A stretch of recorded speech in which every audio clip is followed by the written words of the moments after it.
Salut tout le monde.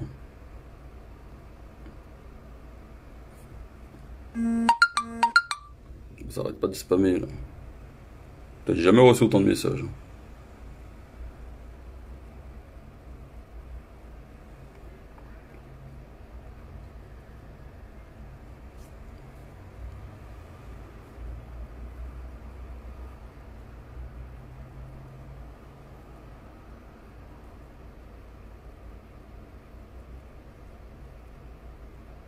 Donc je sais pas comment on voit. Je m'y connais pas trop sur Instagram, là, les lives là. J'ai un peu du mal, malheureusement. Donc il y a du monde ou pas là? Je sais pas. J'attends encore 5 minutes. Et après je commence.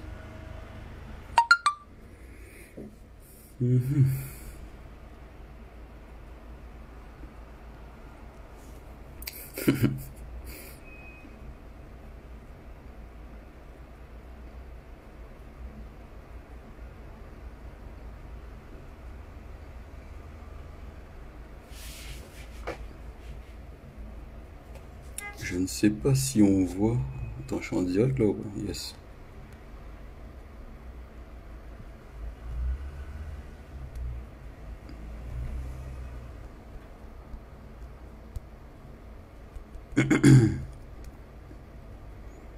S'il y a du monde, ben n'hésitez pas à mettre en vidéo.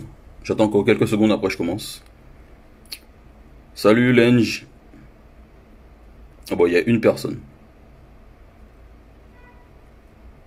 Bon, je vais commencer et les autres prendront le train en marche. Parce que je reçois trop de messages là. Donc je vais faire un live, ça va plus vite.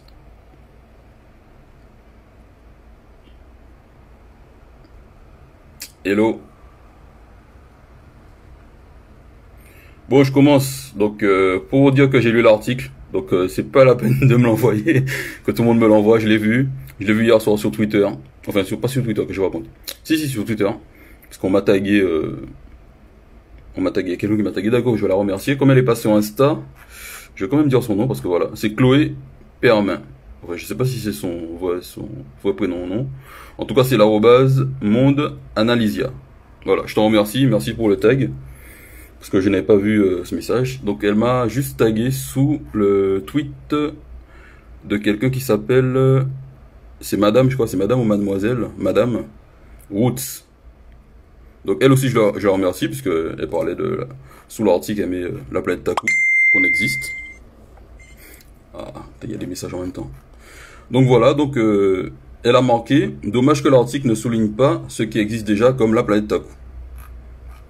Donc je regarde, je fais, ah tiens, ok, bah, je clique pour lire. Face au manque de diversité, ces dessinateurs lancent leur Afro-manga. Donc jusqu'à là, tout va bien. Je parlais d'un article qui a été posté sur HuffPost. Bon, avant de commencer quand même, je tiens à signaler que je ne connais pas ces auteurs. Je ne connais pas Michael Dambi et Dwayne Uno. Donc je leur souhaite la meilleure des réussites, il n'y a pas de souci. J'achèterai le manga aussi parce que tout ce qui met en avant la culture afro, ça m'intéresse. Et je lis. Donc j'ai hâte qu'ils sortent leur manga pour que je puisse le lire. Et voilà, tout tranquillement. Donc maintenant que ça c'est dit, entrons dans le fond du sujet. Donc je lis l'article qui dit « Le manga manque de diversité, ses créateurs lancent leur afro-manga. Michael Dambi et Dwayne Uno développent le concept d'afro-manga depuis 4 ans.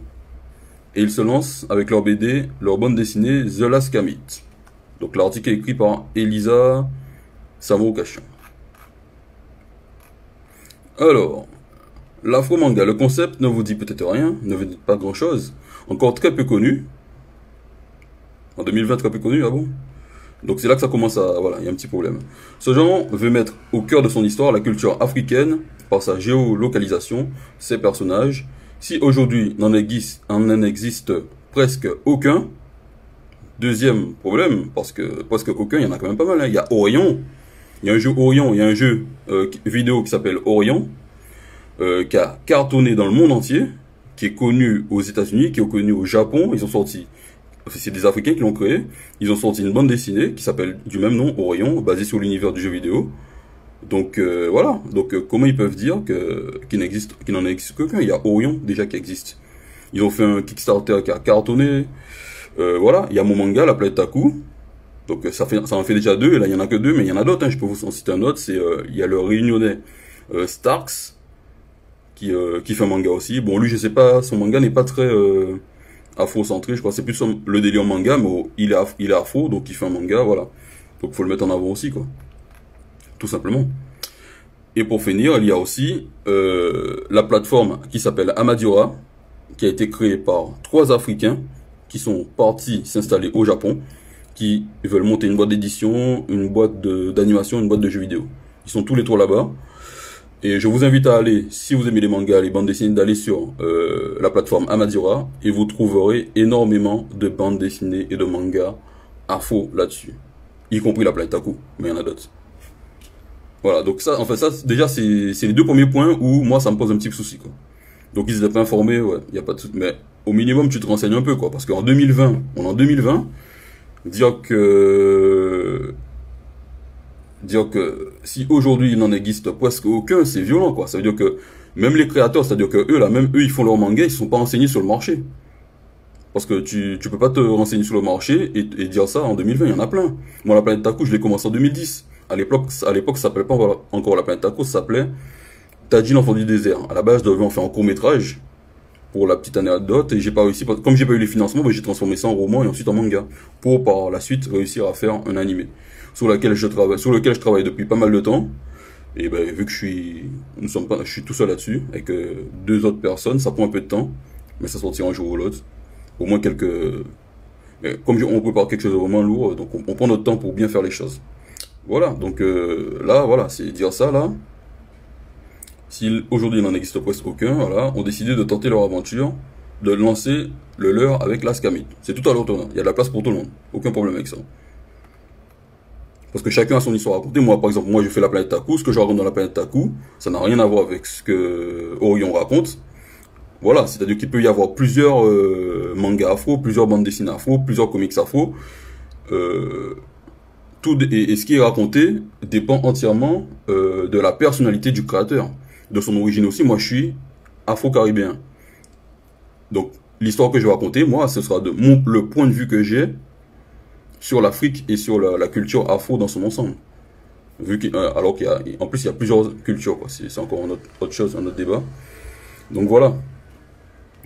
Ensuite, qu'est-ce qu'il dit? Quand vous regardez des animés ou lisez des mangas, et qu'un personnage il ne sera jamais sous son meilleur jour.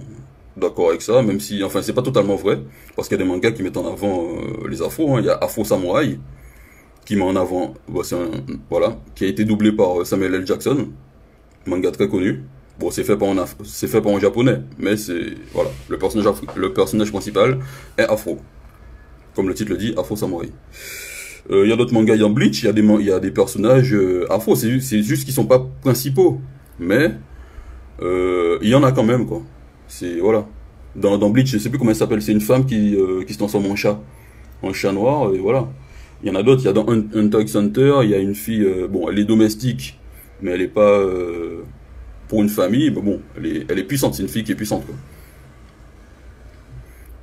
C'est là que je me suis dit qu'on allait créer notre propre en mettant en avant cette culture, notre histoire. Voilà. Alors, qu'est-ce qu'il y a d'autre? Qu'est-ce qu'il y avait d'autre là-dessus? Bah, je vous invite à aller le lire. Hein. C'est sur Huffington Post. Je vous laisse juste parler des 3 points qui m'avaient un peu choqué.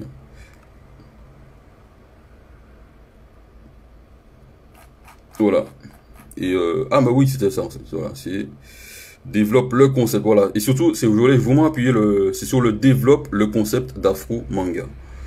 Le concept d'afro manga, ben ouais, voilà, c'est Yo Ruichi dans Bleach. Voilà, j'avais oublié son nom. Merci beaucoup Kaido. Voilà, donc, et elle est puissante, elle. Parce qu'elle entraîne un moment, il me semble qu'elle entraîne le personnage principal de Bleach. Ichigo. Elle entraîne Ichigo à un moment. Elle est son sensei. À une période, il me semble. Dans l'arc où ils vont attaquer, j'ai oublié le nom de l'arc, c'est quand ils vont attaquer, quand ils vont délivrer Rukia. Si j'ai pas de bêtises, il me semble qu'elle s'appelle Rukia. La petite là. La Shinigami. Je maîtrise mieux Naruto que Bleach. Donc désolé, j'ai regardé Bleach, mais j'ai pas tout retenu là-dedans.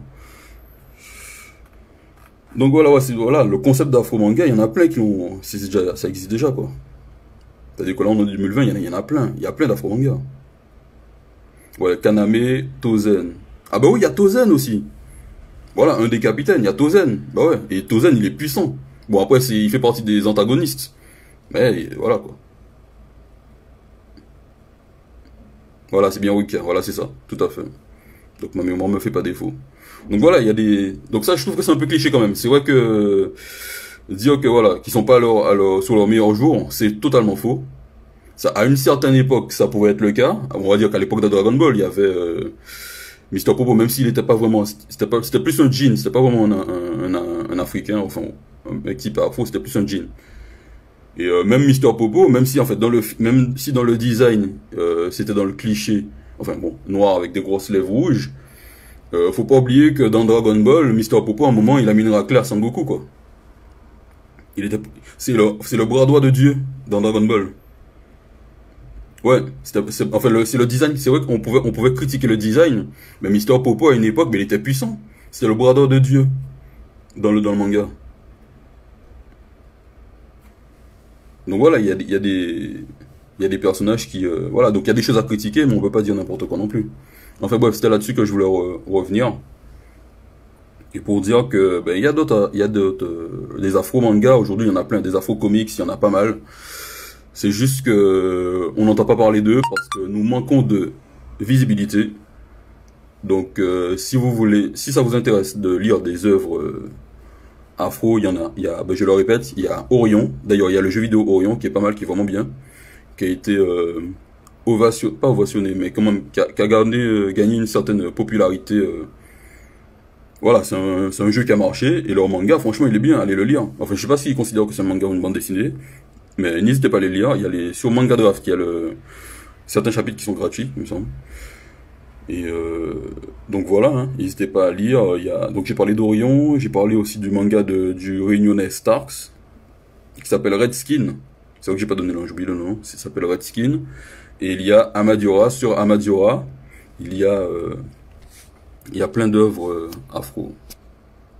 Je mettrai les liens de toute façon. Oui, c'est ça. Il y a des Haïtiens aussi. Il y a même je sais plus, je sais que c'est un afro-caribéen, mais je sais plus sur quel île. Je sais plus si c'est en Guadeloupe ou en Martiniquais, qui a fait un manga qui s'appelle, je vais vous donner le nom parce que je l'ai pas retenu de tête. Et je savais même pas qu'il existait, c'est après que j'ai découvert. J'ai découvert après, voilà. Parce qu'à cette période-là, moi aussi, je pensais que j'avais fait mon truc. Ça s'appelle comment? Ça s'appelle Aldo Papaye, je crois. Aldo Papaye. Je vous invite à le lire aussi, il est bien. Je connais pas l'artiste, mais je regarde vite fait, je vais vous donner le nom. Et je voulais vous dire aussi que c'est vous en fait, plus vous en parlez de toutes ces œuvres, ben, plus on gagne en visibilité et plus ils seront connus et moins il y aura des articles comme ceux-là qui ne disent pas la vérité sur la réalité du marché du manga.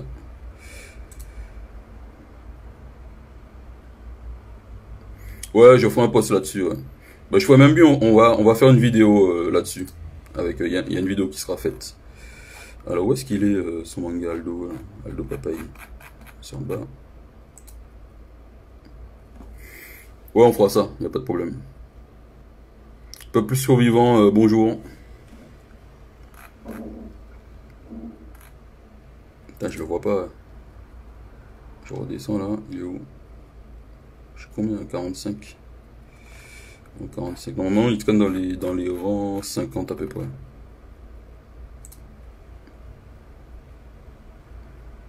Ouais, carrément. Donc je pense que ça vous intéressera. Et là, on parlera de toutes les œuvres qui existent. Ah voilà, c'est ça, j'ai trouvé.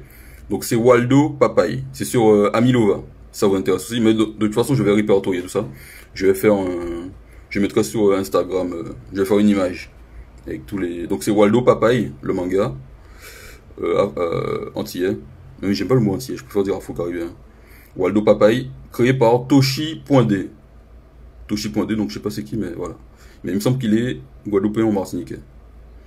Donc dans ce manga-là, ben lui, il parle de... Donc l'histoire, enfin le synopsis du manga, c'est Waldo Papaye. C'est l'histoire d'un mec banal et dragueur, Thibaut Abias, pardon, qui pourrait bien devenir un jour l'être le plus puissant de l'univers, le tout sur fond de légendes antillaises. Donc je pense que ça peut vous intéresser. Il me semble qu'il faisait dans son manga, il parlait des contes, il faisait un parallèle en fait avec des clins d'œil aux contes de Compé Lapin et tout. Voilà. Et le style, bon, franchement ça fait vraiment, je sais pas si je peux vous montrer rapidement. Je vais vous montrer un peu ce qu'il fait, c'est pas mal.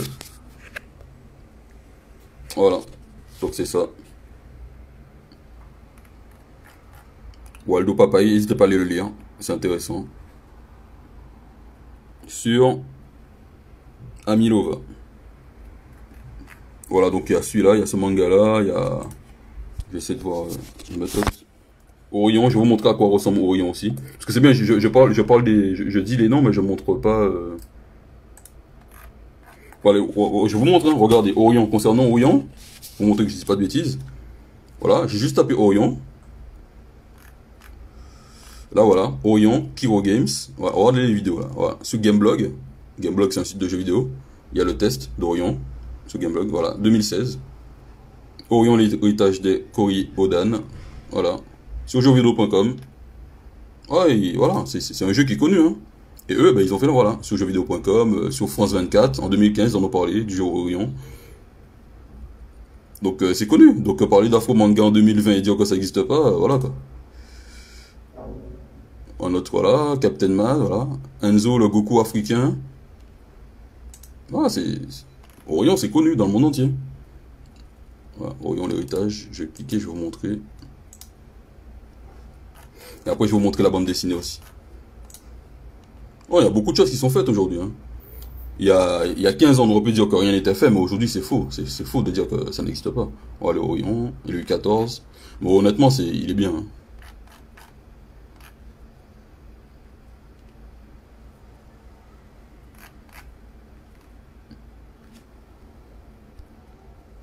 Je vais essayer de vous montrer aussi quelques planches. Après, je vais vous montrer la palette Taku. Mais moi, je veux parler des autres aussi, parce que c'est important. On parle pas suffisamment de nous, donc là, même si vous êtes que 3 ou 4, je sais pas combien vous êtes. C'est important que vous puissiez voir tout ce qui se fait aujourd'hui.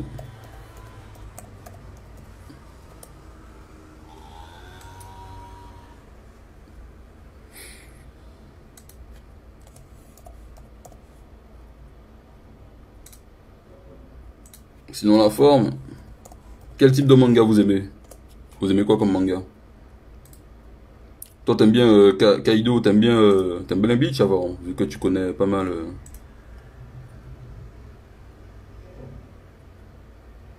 Donc pour Orion, voilà, c'est là. Voilà Orion, sur Manga Draft. Lire.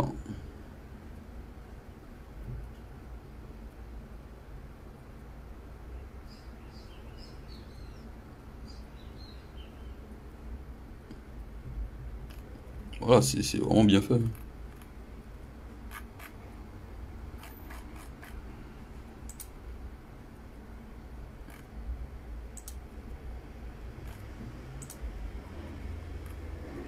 Franchement, c'est bien quoi. Donc il y a déjà des choses qui existent. N'hésitez pas à les lire, à les découvrir.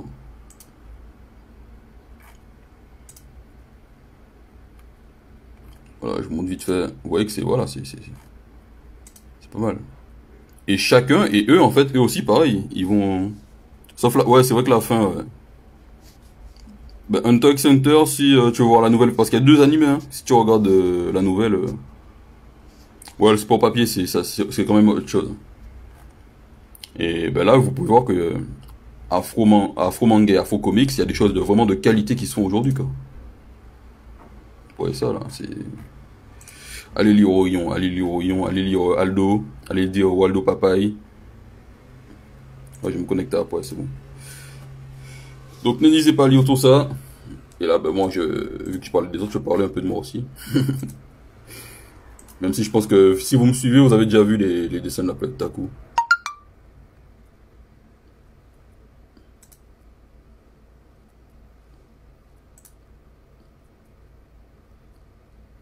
Ah d'accord. Celle de 2011. Non, c'est la deuxième ça, celle de 2011 il me semble. Ah non, non, ah ouais, c'est l'autre, ils ont la deuxième, mais on regarde plutôt le nouvel anime, il est pas mal, hein. Franchement, il est bien, hein. Donc là, voilà, bah, ça c'est pour la planète Taku.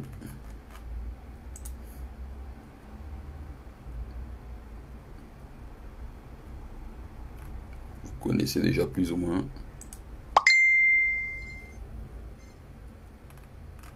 Voilà. Et j'en profite pour dire d'ailleurs que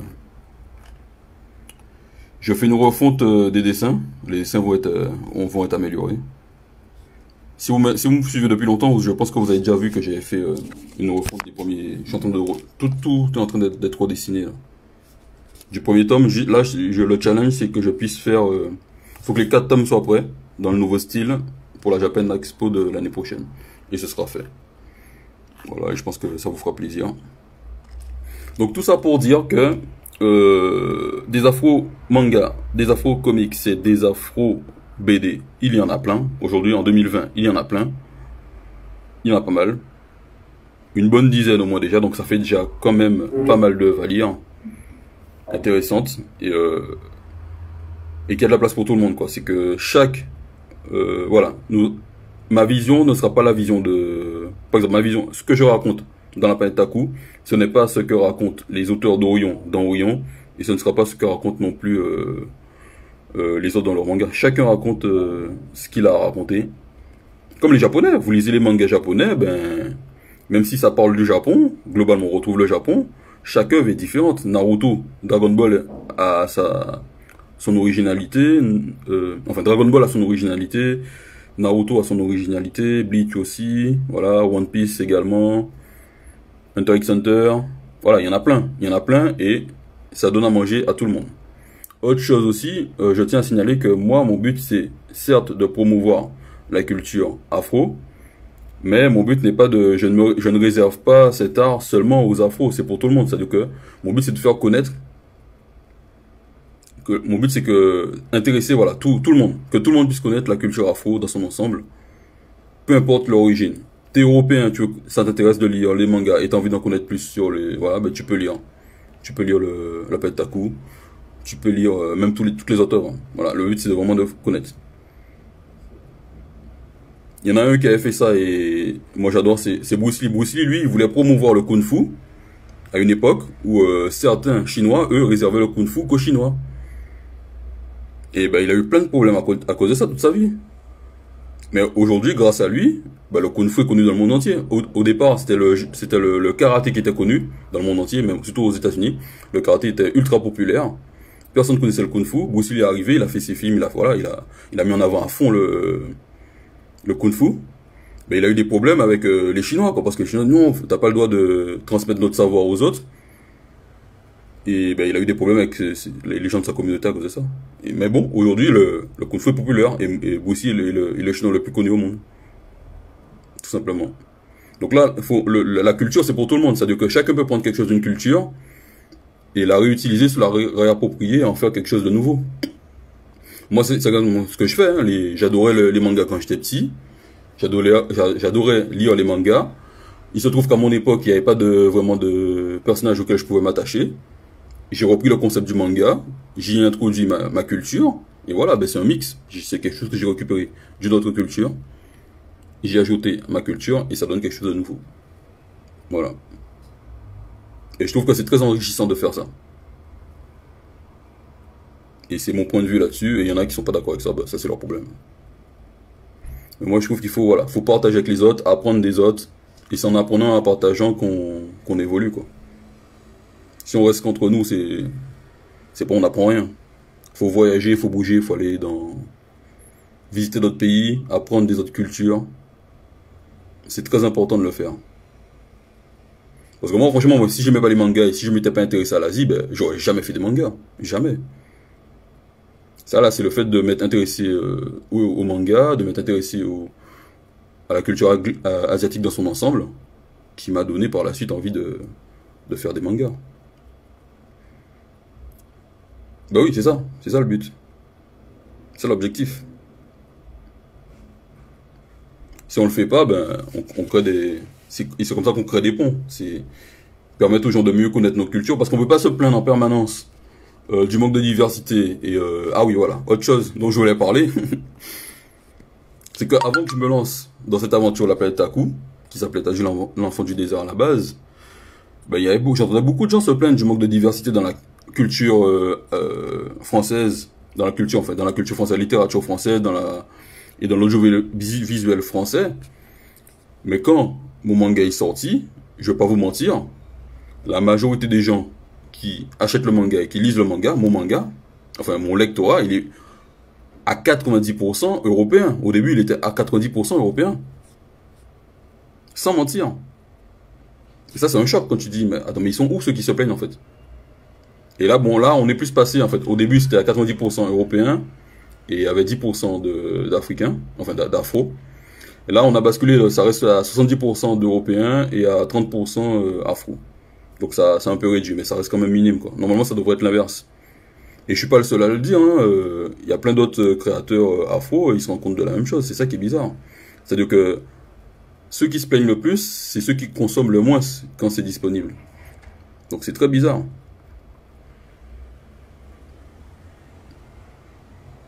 Voilà. Donc si vous avez des questions, n'hésitez pas, hein. Moi, ça m'intéresse. N'hésitez pas à en parler, à partager. Je sais pas comment on fait pour... je mettrai cette vidéo-là en diffusion pour qu'on puisse la revoir. Je sais pas si c'est possible. Faudrait que je regarde comment on fait.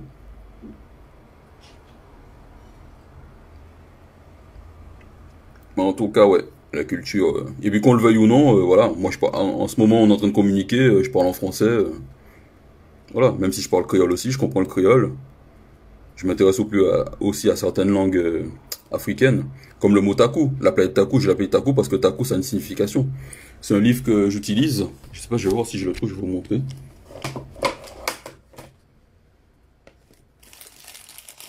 Donnez-moi 2 secondes, le temps que je prenne je mets ça là. Voilà, donc c'est un livre que j'avais trouvé. Ça s'appelle Zoudia Lari. Langue Lari. Je sais pas si ça vous parle, la Lari. C'est une langue africaine, c'est une vieille langue africaine. Donc j'ai trouvé ça vraiment très intéressant. Et dans cette œuvre, j'ai trouvé, il y a plein de... Et c'est les termes que j'ai utilisés, des mots africains. Et la rue, c'est marrant parce que ça m'a fait rire, parce que le mot la rue en créole, ça veut dire, c'est la rue en fait. Quand on dit la rue là, on parle de la rue. Et donc ça fait le parallèle justement entre la langue, le créole et les langues africaines. Parce qu'il y a beaucoup de similitudes, on retrouve plein. Donc cette langue, la langue lari, c'est l'une des plus vieilles langues de l'Afrique centrale. Donc du Congo aujourd'hui. Il me semble que ouais, c'est proche du Lingala, il me semble, si je dis pas de bêtises. Donc je vais reprendre des termes, vous allez voir, il y a plein de termes. Si vous avez vu la planète Taku, ça va vous parler. Je recherche juste le mot Taku. Donc j'ai mis Taku, T-A-K-2-O. Mais en fait, dans c'est T-A-K-U normalement. Taku. Il faut juste que je retrouve où est-ce que c'est. Et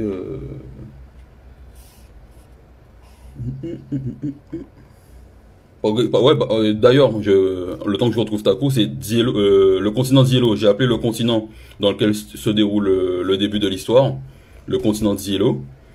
Zielo, ça veut dire sable dans cette langue.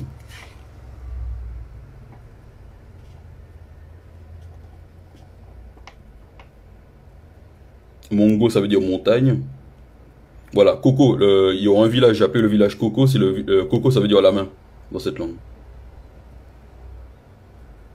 Il y a Nkomi c'est le point. Donc quand il transforme, enfin, il y a un personnage qui... Salut Frost, ça va?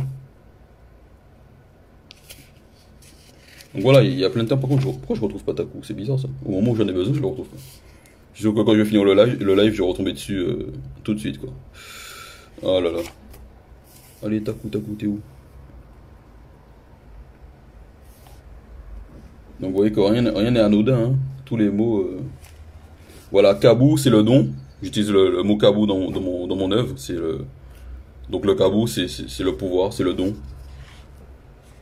Donc voilà, j'ai trouvé que c'était intéressant de réutiliser ça.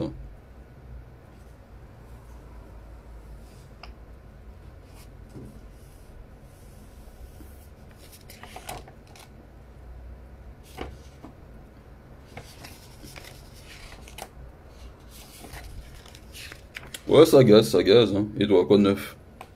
Ça se passe bien. Je faisais un petit live là concernant un article qu'il y a eu, mais voilà, donc j'espère que ça va parler à tout le monde. Voilà, Dielo, c'est ça, c'est le sable.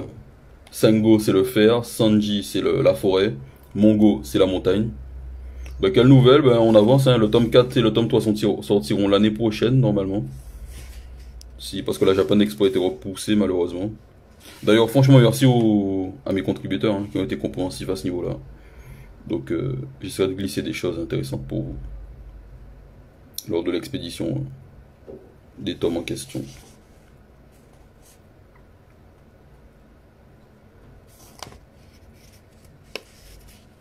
Ouais, on avance tranquillement, ça travaille, lentement mais sûrement, comme on dit.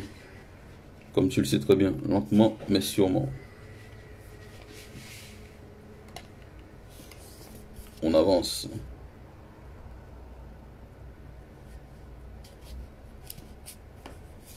Bon, je retrouve pas, mais bon, ça voulait dire tronc.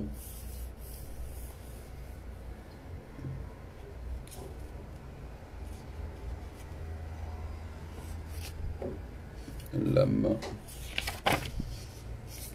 J'aime le corps.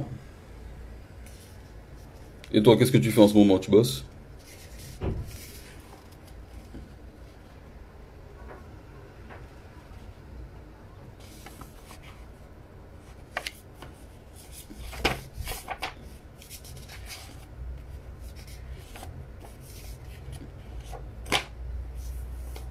C'est ça qui est embêtant, ça. Quand tu cherches un truc, tu le, tu le trouves pas. Et puis quand t'en as pas besoin, bah, tu tombes dessus tout de suite, quoi. C'est ça qui est hallucinant. Ça me le fait à chaque fois. Allez, t'es où?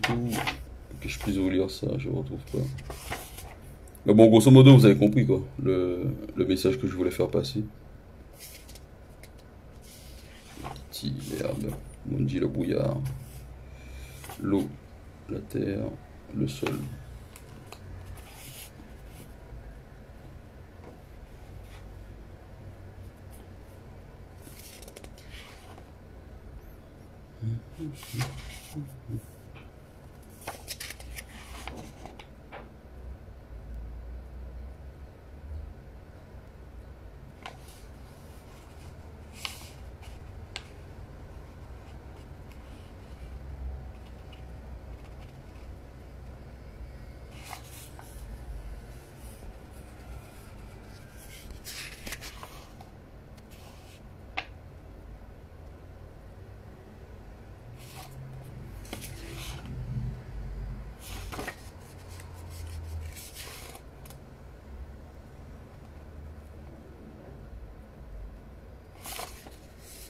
Bon, bah, alors, heureusement, je vais pas trouver. Si je le retrouve, je mettrai en statut. Je suis sûr, ça va pas louper, hein. Je vais couper le live, je vais tomber dessus directement.